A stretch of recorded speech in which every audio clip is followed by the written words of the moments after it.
Due to its rich and often mysterious symbolism, the Book of Revelation has been interpreted in various ways throughout Christian history. The four main approaches are: preterist, views Revelation as primarily referring to events that occurred in the 1st century, focusing on its immediate relevance to its original audience. In this view, the beast often represents the Roman Empire, and Babylon stands for Rome.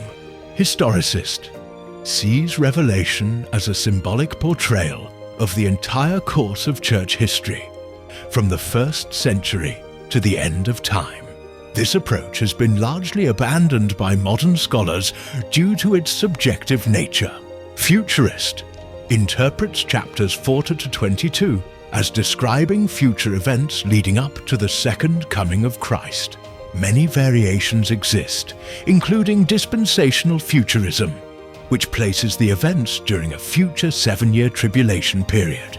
Idealist or symbolic understands Revelation as an allegory of the ongoing spiritual struggle between good and evil, with its visions representing timeless truths rather than specific historical events.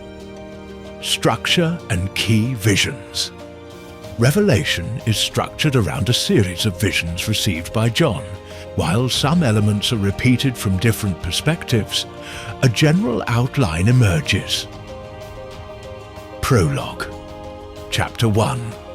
John introduces the book as a revelation of Jesus Christ and describes his first vision. He sees a glorious figure, identified as the risen Christ, with a sword coming from his mouth, symbolizing the power of his word. 2. Messages to the 7 churches, chapters 2 to 3. Christ dictates a series of letters to 7 churches in Asia Minor. These messages address the specific strengths and weaknesses of each church, offering both commendation and correction. This section grounds the rest of the visions in the concrete reality of 1st century Christianity, reminding believers to persevere and resist compromise.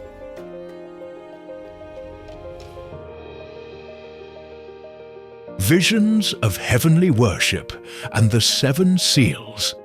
Chapters 4-8-1. Heavenly throne room. John is shown a vision of God enthroned in heaven, surrounded by 24 elders and 4 living creatures. The elders and creatures worship God, acknowledging His holiness and sovereignty. The scroll and the Lamb. A scroll with 7 seals is presented, but no one is worthy to open it until the Lion of the tribe of Judah, who is also a lamb standing as though it had been slain, comes forward. This slain lamb is Christ, whose sacrifice makes him worthy to execute God's plan for judgment and salvation. The 7 seals. As the Lamb opens the first 6 seals, events of judgment are unleashed upon the earth, including war, famine, death, and cosmic disturbances. The breaking of the 5th seal reveals the souls of martyrs crying out for justice, the 144,000 and the great multitude. Following the 6th seal, John sees 144,000 servants of God sealed from the tribes of Israel, and a vast, innumerable multitude of redeemed people from every nation worshipping God and the Lamb. 4. The 7 trumpets, chapters 8-11-19. After the 7th seal is opened, 7 angels are given trumpets. The blowing of these trumpets announces further judgments, each affecting a third of the natural world. Despite these warnings, humanity fails to repent. An interlude features 2 witnesses who prophesy and are killed before being resurrected. The 7th trumpet announces the arrival of God's eternal kingdom, the cosmic conflict. Chapters 12-14. The Woman and the Dragon. Chapter 12 presents a vision of a woman clothed with the sun, giving birth to a male child who is threatened by a red dragon. The dragon, representing Satan, is cast down to earth after a war in heaven and begins to persecute the woman and her offspring, the beasts from the sea and earth. Two beasts appear, representing the oppressive powers of the world. The first beast, with 7 heads and 10 horns, symbolizes corrupt political power, while the second beast promotes the worship of the first beast and enforces his authority through the mark of the beast, the Lamb and his followers. Chapter 14 contrasts the forces of evil with the Lamb and his 144,000 followers on Mount Zion, who stand as a symbol of God's faithful people. The 7 Bowls of Wrath, chapters 15 and 16.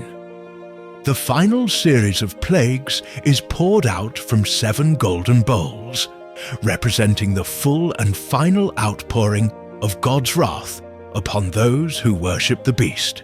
7. The fall of Babylon and the final battle, chapters 17 to 20. The harlot and the beast.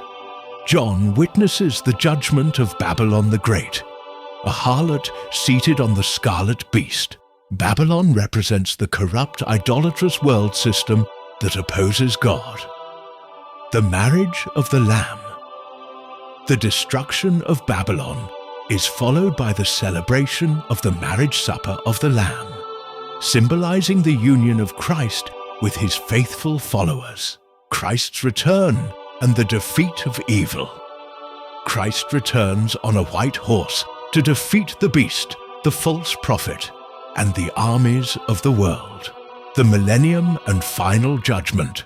Satan is bound for 1,000 years, followed by his final rebellion and ultimate defeat.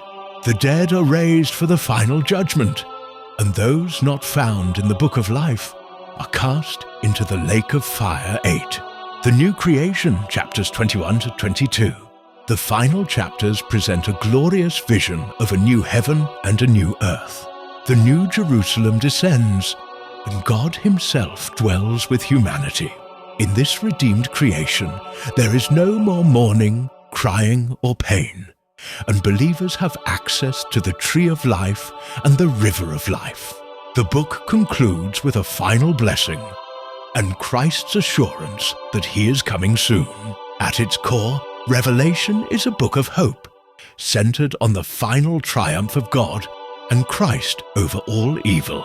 It offers a powerful message for suffering Christians, reassuring them that their perseverance is not in vain. Key themes include divine sovereignty.